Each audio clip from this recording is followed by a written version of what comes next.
All right, and we are live. Welcome everyone to Tea with Doug G. If you don't know, my name's Doug Gooden, and this week I am so excited to welcome my incredible guest, Miss Vivian Lee Bolton. Vivian, welcome to the show. But yeah, Vivian, why don't you take just a second, tell the folks who you are, what you do, and yeah, all that jazz. And you're muted. Sorry. An excellent start. There we go. Amazing. Okay. Hi, everyone. I'm Vivian. Thank you, Doug, for having me on the show. Of course. So my main thing is that I am the managing director of Next Act, which is UGA's only musical theater-focused student group. I'm also co-directing our next cabaret, which is called Homegrown, and it's a celebration of Georgia artists and all of the different genres and different music that has come out of Georgia. So that's kind of my main gig. I'm a PR major. I am a crazy person, so I have 3 minors. Respectable. You know, I just couldn't decide what I wanted to do, and therefore I am a Chinese theater and business minor. And so that's kind of school and Next Act. That is my life. Yeah. To be fair, on the note of the 3 minors, you know, I think we can kind of blame I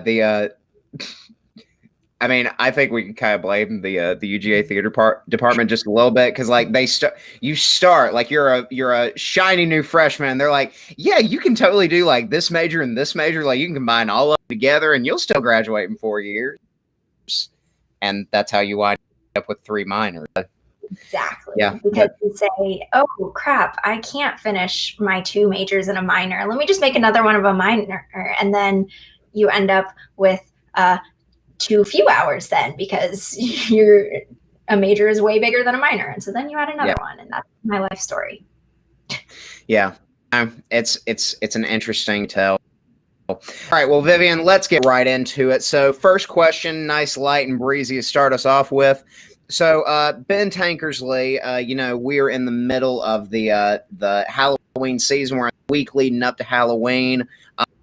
I don't know if like you're do you partake of the Halloween? So funny story. I mean, Halloween is fun, but growing up, my parents just like weren't really into Halloween. We would literally, like, once I got past the age where all the Halloween costumes were really, really cute, we just started going to a movie. We would literally like leave a thing of candy outside of our door with a little thing that says, please take 2, and know for sure some douchebag little kid was going to take every single piece of candy in there and just go to a movie and not worry about it. Yeah. I mean, you know, that honestly, just going and seeing a movie on Halloween, because nobody's going to be there. It's amazing. No one. I think that's actually just the move that you should make. But anyway, Ben's question is take of the Halloween. There's no way to like make that sound all right. What is like your favorite Halloween costume, or like do you have a go-to like a costume in a cinch? Like what is it? Oh, so my costume in a cinch is Morticia from the Addams Family, because super easy. I've got a long black skirt. I've got a black shirt, and I just put that on, put on some heels, make my makeup dark, and then all of a sudden, woo, I am an Addams. And I just smile for the night, and I'm good. Yeah, that works. Well, Vivian, going into our next question, this is with, you know, the only reason I bring up the fact that I came up with the question a few weeks back, I needed to start with questions, and they gave me crap about it for like 3 days, so now I have to bring it up every time that I ask a question. But anyway, so, you know, you said that you go and see a movie, and a lot of times, you know, the movies that are playing at Halloween, you get a lot of these sort of campy, like midnight pictures movies. Well, a lot of people would consider guilty pleasures. So what for you defines like a guilty pleasure movie or TV show or play, or like what solidifies something as like a guilty pleasure for you? Well, so for the longest time, I was a really big snob about rewatching things. I was like, oh, I've already seen that. It doesn't, I don't do that. But lately, I've been rewatching Jane the Virgin, and it's so good. And everything happened, like so many things happen that watching season 1 so many years after watching it, I was like, oh my God, I completely forgot this part. But then I'm also like, I love story. So I like movies and TV that make my heart just go, oh, sweet love is happening. Those are my guilty pleasures. Yeah, and I kind of agree with you on that, because my go-to guilty pleasure movie, and I think it's crazy, but it is like the one that comes to mind whenever I think of a guilty pleasure, Sweet Home Alabama with Reese Witherspoon. Like it just hits the right spot, you know? It just hits different. Also, any like Disney movie, if I'm in the mood for that, like it's always gonna just make you feel good. What's the point of a guilty pleasure if you're not gonna feel good after? Yeah, I feel that. Well, Vivian, you know, so we're both artists, we're both theater people, and one of the biggest things that has happened recently is I don't know if you knew this, but we're in the middle of a pandemic. Oh my goodness, really? Yeah, crazy, right? Crazy, like, you know, it still is going on. But Sydney Wakeford, I believe one of your fellow board members for Next Act, she wants to know what has been the most difficult part of the pandemic for you professionally, personally, and/or academically. Oof. All right. So academically and personally, low key, your girl's struggling. I think this semester is a little bit better than last semester because my professors were kind enough to make sure that there's always a synchronous element to my classes, but I know that's not the case for a lot of people. And like last semester, most of my classes just became, here's the work you have to finish by the end of the semester. Here's a couple of videos to help you, I guess, and then just go forth. And that was not a vibe. So I'm a little bit luckier this semester in that I have a bit more structure to my days. But it's hard. It sucks to sit on your laptop in your desk for all day of class and then have to do homework and do the exact same thing for more hours after that. And I mean, like personally, you know, it is weird to not see people as easily. You know, there's always like an extra step to wanting to see someone. And professionally, I mean, I was supposed to, my entire 2020 plan was just wrecked a little bit. I was going on the London study abroad trip, and then that was canceled. And then I was also supposed to do an exchange program this semester, and that was canceled. So yes, everything has changed, but it's okay because I'm actually like kind of happy that I'm here right now and get to actually like be hands-on with the stuff that Next Act was planning when I thought I was going to be more hands-off for it. Yeah. So that's actually a great segue into this question. So you know, what do you think? What are some ways that you think that Next Act has really adapted well to a during and somewhat post-COVID landscape? Like, what are some ways that y'all think y'all have definitely improved in spite of COVID, and what are some ways that you think you've really just adapted well, but like it might not be something that you carry forward into the future, if that makes sense? Yeah. Okay. So there's a couple parts to that question. As far as things we have done to adapt. So this semester, our season has been completely virtual, which has meant that we, instead of, you know, like putting a show together and working in like the Fab and the School of Music and just like getting to exist in those spaces and put things together, and then just do it live at Hendershots. None of that can happen. We can't rehearse in the Fab. We can't really rehearse in the School of Music because, singing is one of the worst ways to spread disease around, and which I'm sure everyone who's ever been in a choir is well aware.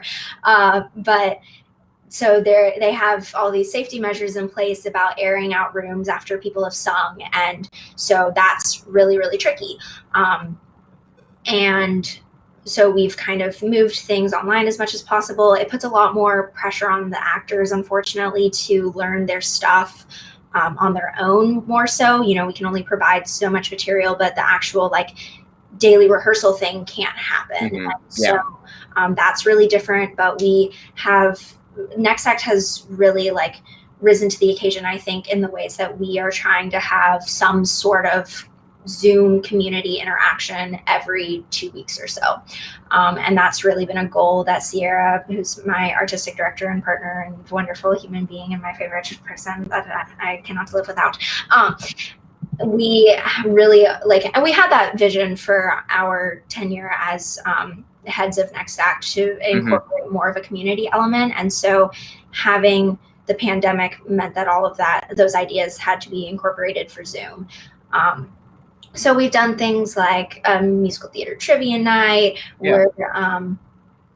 We have like watch parties for each of the cabarets to try to have some sort of audience aspect to things. And we're just trying our best to keep things, as interactive as possible. Yeah.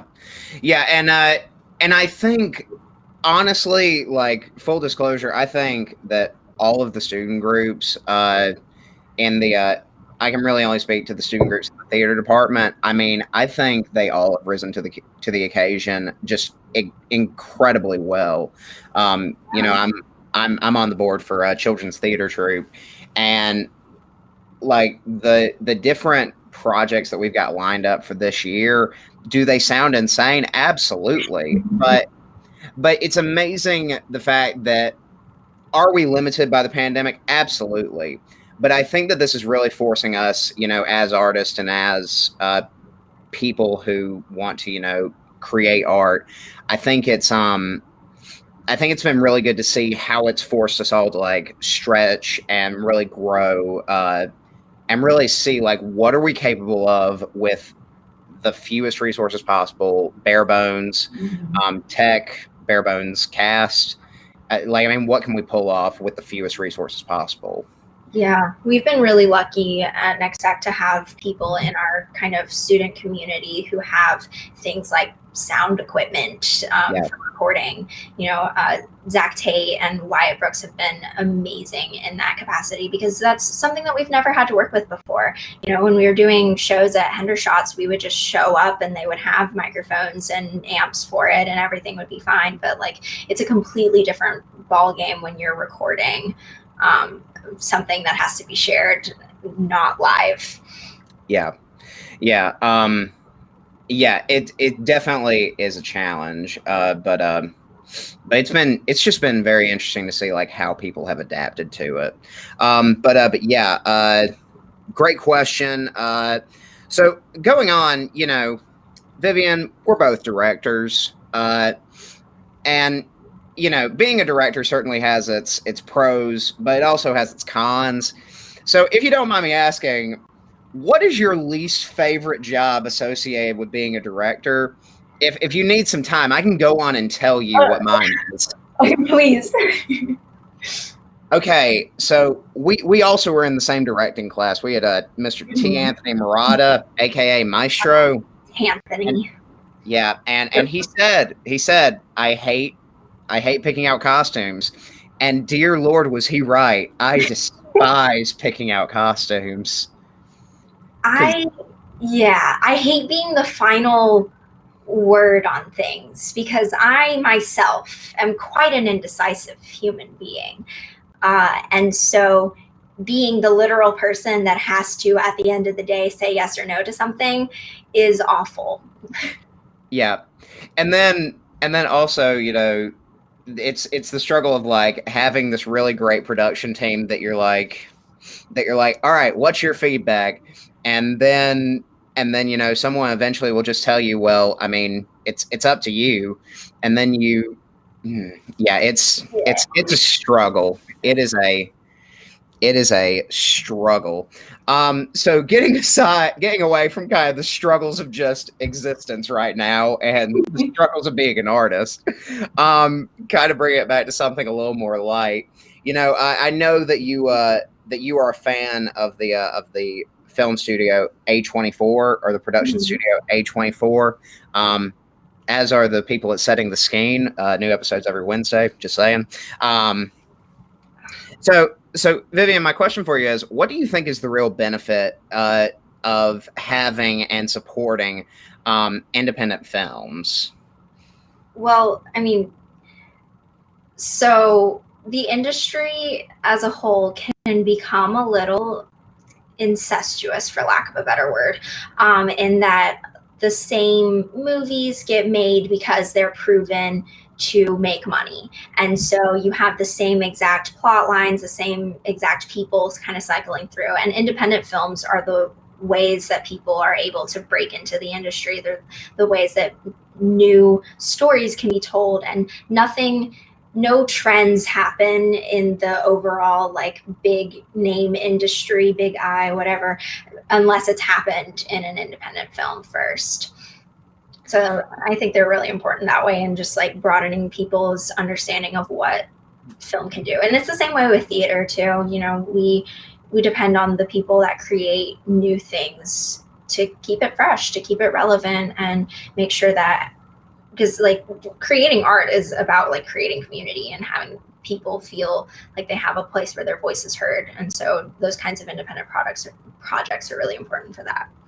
Yeah, and I think that you really just kind of hit the nail on the head with like it really does work to expand people's horizons and get new trends going.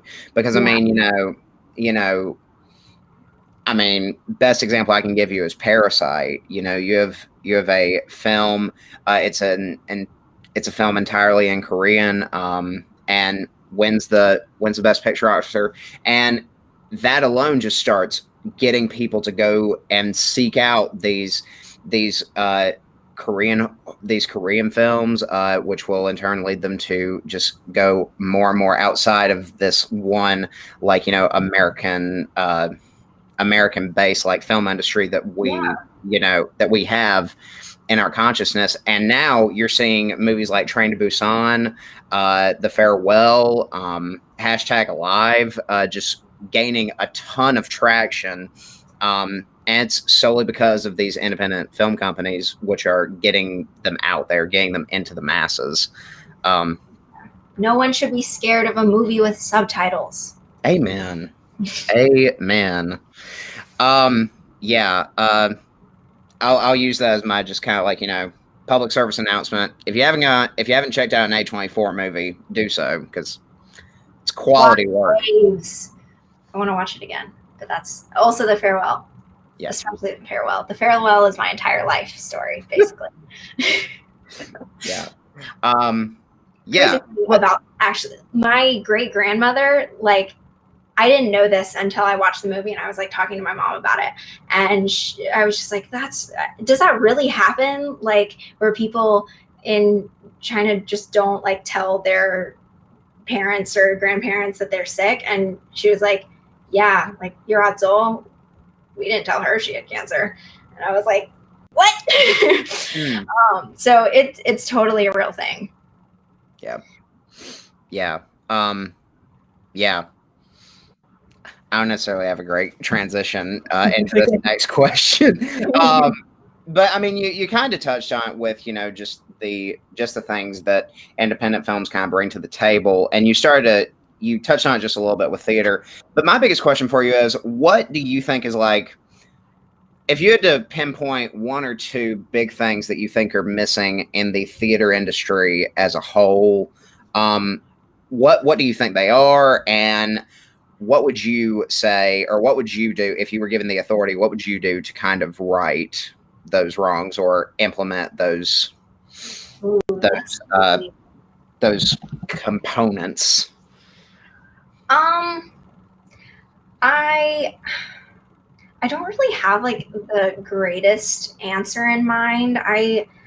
Um it's funny because my boyfriend and I were literally just talking about how we should start a theater one day, and I immediately went into like, oh, I'll just be the managing director. You got the ideas, dude.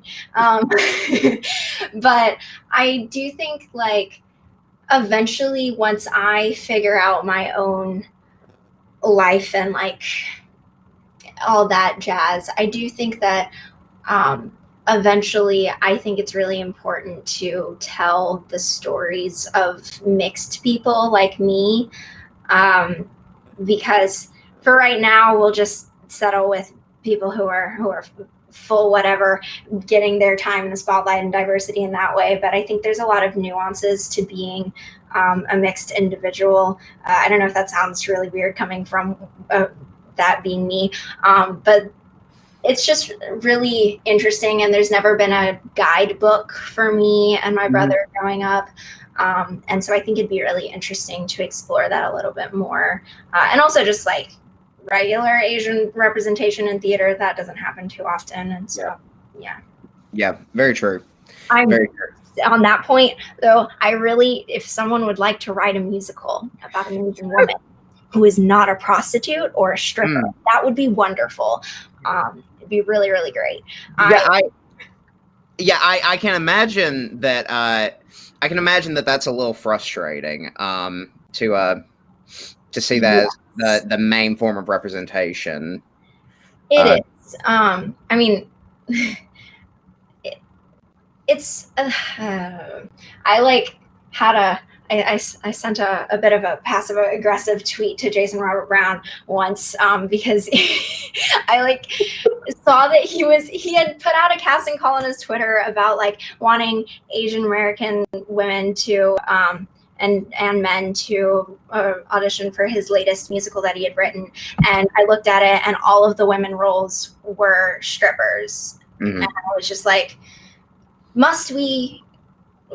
Can we please do something else? And so I like tweeted at him about that, and he was like, well, we're adapting this really like famous story of that's like it's famous in China, and so it's like, you know, that kind of representation. But I feel like people only find the stories about like concubines and things like that to be interesting, and there's so much more compelling things that happen in modern times. We don't need to always look back on history when we're doing shows about people of color. Yeah, exactly. I think you're absolutely right. And kind of along that same track. So is there a show that you think that if it was revived in the right way, if it was given the kind of treatment possible, do you think there's a show that you could direct or you could kind of hone or like take the lead on that you think would be so much more diverse or be? Well, now that I've gone on this whole like diversity rant, my idea that I was going to say for this answer isn't necessarily in mind. Okay, I recently watched the documentary about Merrily We Roll Along, which was this Sondheim musical where they did this really, really cool thing where they cast a bunch of young people, like literally 16 to 20-year-olds, to be in this Broadway show. And it was very, very exciting because, you know, Sondheim's a big deal. And I was just watching the footage of it, and I think they had this idea because it spans time, the like actual show, and it's about these three main characters who just like are best friends and grow apart, but they like kind of tell the story from the end of their like friendship to the beginning, but they like cast these really young people, and so no one understood what was happening.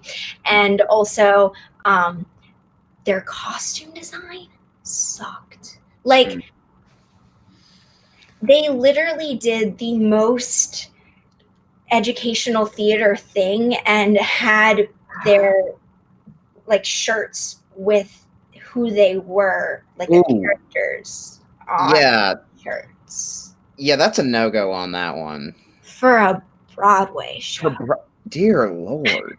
It was so bad. But then it like gained this cult following, and they did this like revival concert once all of these actors were actually like old, and then all of the songs suddenly had all of this underlying meaning. I don't know. I have no idea what like my vision would be. I just think that it's a really cool show. The music is actually like pretty good, and yeah, I know, Caroline, it's crazy. There's a comment up there, so everyone. And yeah, you should watch the documentary. I cannot remember what it's called right now. I could probably look it up very fast, but it's nuts. It's just wild. Yeah. Yeah. No, that sounds like something that would be interesting. Okay, I'm sorry, real quick. Doug, did you make that costume decision referring to your earlier directing con? Oh, no, I didn't. Because even though I don't like to decide on costumes, the ones I do decide on are pretty solid, usually. But yeah. Yeah. All right, great answer. I think if I had to revive a show, again, this is not for any really important reason or really any important message, but the first show I ever saw on Broadway was Spider-Man Turn Off the Dark. You're kidding. I'm not. I was a young, I believe, 12-year-old child, and I got to see Spider-Man Turn Off the Dark. I did not see anyone get hurt. I did not see anyone break a limb. But, you know, there's just something about it.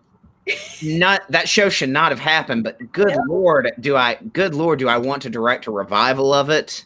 Oh my goodness. Hear me out. Direct it, or like have it in like a black box theater.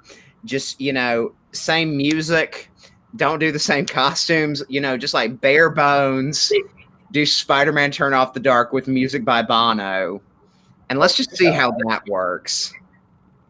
Let's just make it happen. I want to know more about, because you are directing Hunchback and are doing a deaf actor as Quasimodo, and I really want to like hear more about your decision on that. I know that like working with deaf actors is a really big passion of yours, but I want you to talk about it more. Yeah, sure. So for those of you who don't know, in the stage musical and in the book, Quasimodo is a deaf character. He is 100% deaf, and in the stage play, and I believe in the book as well, you know, they say, you know, he can read lips and things like that. But this is also early 1800s France, where what sign language there is not very well or wide known. Yeah, so modified in any way. So, you know, it really just kind of amplifies that feeling of isolation that Quasimodo feels. And a few years back, there was a production of it in Sacramento or San Francisco. It's San Francisco, but I always say Sacramento. There was a production in San Francisco, and they had there's a deaf theater group called Deaf West. They're phenomenal. They did the deaf revival of Spring Awakening that was on Broadway a few years ago. But anyway, one of their actors, John McGinty, I think I got his name right. He auditioned, explained, like, you know, like, this is why I think the character should be played by a deaf actor. And the director was like, yeah, I kind of agree with that, because, you know, in this world, in this culture that we're living, where, you know, we're all about inclusivity and inclusion, you know, sign language still is not known by a whole lot of people, and it's also a very regional language. So to have a character who's already isolated from the world around him be played by a deaf actor who is by and large isolated from the world around him, I think it just adds greater impact to the story as a whole. And I'm doing Hunchback for BCM, for the Baptist Collegiate Ministries, and we have a deaf ministry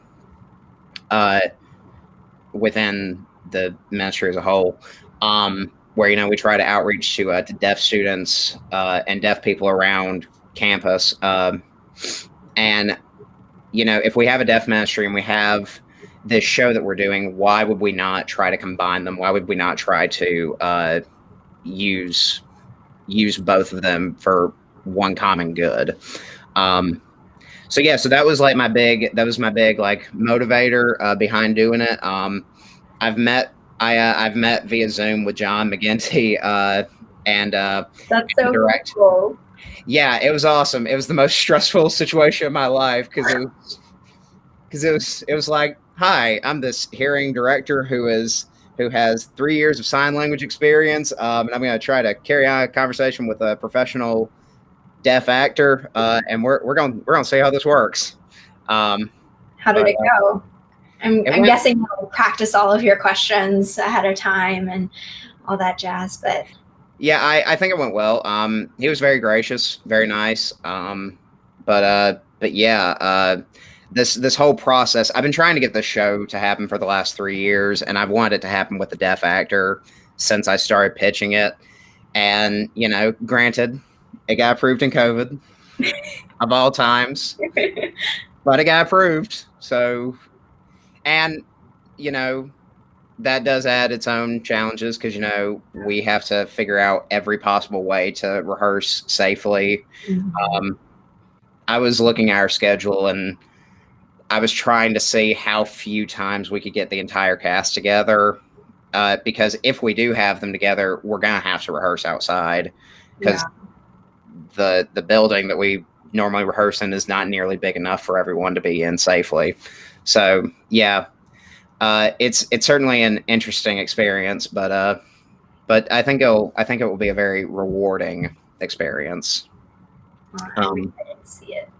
Well, thank you, and I have to give a shout out to Next Act because, dear Lord, y'all and Black Theatrical Ensemble, seriously, thank y'all so much for helping us push auditions. Oh my gosh, it was greatly needed. And speaking of Next Act, so, Vivian, you spoke at the very beginning of the show about this thing y'all are doing. It's cabaret. It's called Homegrown. I think you might be familiar with it. Just a little bit, yeah. Yeah. So me as well, since you are in it. Yeah. So okay. So Vivian. So the entire idea behind the cabaret is to put a spotlight on the music of Georgia, like Georgia-inspired music, Georgia grown, essentially, singer-songwriters. So tell me, what was like the biggest inspiration behind that? What was the driving force behind that theme for this cabaret? If you could just speak to that for a little bit. Yeah, so actually the managing director before me, Emma Matthews, she has been wanting this cabaret to happen for a really long time. And I don't know what it was about her talking about it. I just also really thought that it was a wonderful idea. And our theme for this season as a whole is kind of all about just celebrating who you are. And so we called it See Me, and like every cabaret you can add a little I am to the title and it becomes a nice little thing. So our first one was called Changing, and this is Homegrown, so I am changing, I'm homegrown. We've got Boss Babes coming up, which is about female artists, and then our main musical, which may or may not be happening because of COVID things, is called Bear, and so I am Bear, and that kind of vibe. But I thought that it fit within our season idea really well, and it was something that I thought we could just do something new with it. Next Act has done cabarets in the past, which aren't musical theater based. Mm-hmm. And I think some of those are really, really cool and attract a lot of new people. And it allows people to show off a different side of their voice and everything. And with we had the idea of expanding it from just being about Georgia artists to also including original songs. And so that's something that my co-director Wyatt was really, really helpful with, because he is a composer and he does songwriting and he is literally a musical genius. So it's been really awesome to have his help in making that vision occur. But yeah, we just, I feel like a lot of people, especially within the theater department, it's not necessarily this way everywhere in other departments, but there's a lot of like feeling as though we settled by going to UGA, and like we all had all of these options to go out of state, but it didn't make sense for one reason or another. And I think that a lot of us don't feel the pride that we should about being from Georgia. I feel like there's an aspect of like feeling as though we're from a small area and therefore are small people, and that is not the case at all. And there's some really amazing music, some really amazing artists, and the entire freaking film industry moved to Atlanta. So, Georgians are a force to be reckoned with. Yeah, yeah. And there's just such a wide variety of, artists and music present in Georgia, not just right now, but I mean, it has a long history of just amazing artists coming out of it. So, I've got to ask, what's your favorite song in the cabaret? And we all know that you have a favorite, and I'm not. Yeah, there is a favorite. So, you can't pull they're all my favorite. So the song that I was like the most definite I have to include was Love Shack. I don't know why. It reminds me of my dad, and I don't know what it is exactly. I just like think about him doing that stupid voice that they do and like singing along with me, and so that just has like a very special memory with me. And also I'm really excited about this song called Family. It's by my friend Roman Banks, and it's like I'm trying to put together the editing for it right now, which is like terrifying, but I want to include like home videos, and not even just like thinking about home videos as when you're a little kid, but also just videos of you with your friends, because the big message of the song is like family is whoever you choose your family is, it's not about the blood, it's about who you love. And so yeah, I just had a really nice time seeing what everyone sends me when I'm like, hey, send me something that makes you feel like family, and like the wide variety of people that and just like situations that I get sent back are really, really awesome to see. There's so much wonderful humanity in the world. Yeah. Yeah. I'm very, very excited about this cabaret. And I think it's going to be just an amazing production all around. Real quick, because no production is a 100% easiest production. So if you could easy it. Wow, the words that just came out of my mouth are so grammatically incorrect. Anywho, real quick, what do you think was the hardest part about putting on this cabaret? What do you think was the most, I'll say, rewarding part of putting on this cabaret, of putting it together? Yeah. So hardest part, okay, so I learned a new editing software for this cabaret. I've never really done anything that's taken a lot of detail to put together, and Alex Barlow helped me out. He literally sat me down at his apartment and walked me through how to work Final Cut Pro, and was like, all right, are you good? And I was sitting there like, I don't know, I'm gonna figure it out, I guess. I wish that I had recorded this because I'm freaking out. And so I went home and I was like, okay, so I have, because one of the songs that we decided to do, because Wyatt and I are crazy and ambitious, was doing Georgia on My Mind, but a choral arrangement of it so that every single person in the cabaret could be in it, because we're insane. And so I've never, ever in my life had to make a video that literally even had a split screen. And so I was over here like, I'm going to put 10 people on screen at once. Okay. Here we go. And it actually turned out looking kind of nice. So I'm very proud of myself for that one. And so Wyatt and I are still working on getting everything together for the end of this week when it finally is released. But I feel like we're in a good place. Alex was really helpful for setting me up for that, because iMovie was not going to be the move for Georgia on My Mind. Yeah, no, I feel that. I feel that, because anytime I have to edit a video, I have to use iMovie. Like, there's just no way around it. It's fine when you're just doing like basic stuff. If you need to cut everything together, when I'm doing my auditions and stuff, like, and I just need to transition from my slate to me talking, excellent. It gets the job done. I can trim it, crop it, whatever. Yeah. The minute you try to do anything fancy with it, though, it goes haywire. Hello? I'm not equipped for this. Yeah. Well, okay, so Vivian, so you said that this cabaret is opening at the end of this week. Tell me, how do I see it? Where can I see it? I'm so glad you asked. So we are doing a watch party at 6:30 on Friday. So all of the videos are going to go onto YouTube. They're going to be unlisted, but then be linked onto the Next Act link tree. There are actually no tickets, because one thing that Next Act really wanted to do is provide all of our virtual content for free, because we don't have to rent a venue or anything, so there's not really ticket sales necessary to a certain extent.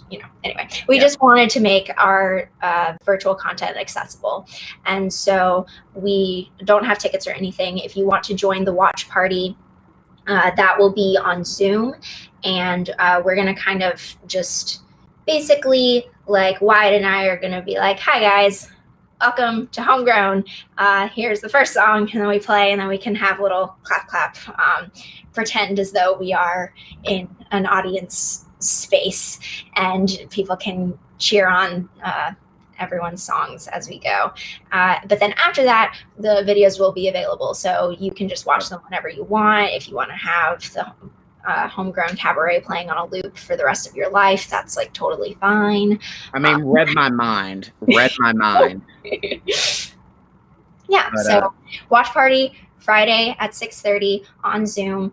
If you go to the Next Act Instagram or Facebook, it's at UGA Next Act, and you should be able to hit the link on Friday and get into that, and it'll all be available. Yeah, if you're watching this video on Facebook, the Next Act page is linked. They are tagged in the post, so yeah, you can just click on their link and it'll take you right there. Well, Vivian, thank you so much for being on tonight. I had an absolutely phenomenal time. Did you have a good time? I did. This was lovely. Thank you, Doug. Well, good. But yeah, everyone, please be sure to check out Homegrown. A couple other things I have to plug. Really, only one other thing. Keep an eye out for everything Vider Media's got going on. New episodes of Setting the Skeen come out every Wednesday, and there will be a new episode of Tea with Doug G next Monday. But yeah, again, thank you so much, Vivian. Thank you to everyone in the chat. Thank y'all for keeping that going over the last few weeks. It's been very lovely to have people commenting on stuff. But yeah, until next time, I'm Doug Gooden. She's Vivian Lee Bolton, and this has been The Tea. Y'all have a great night.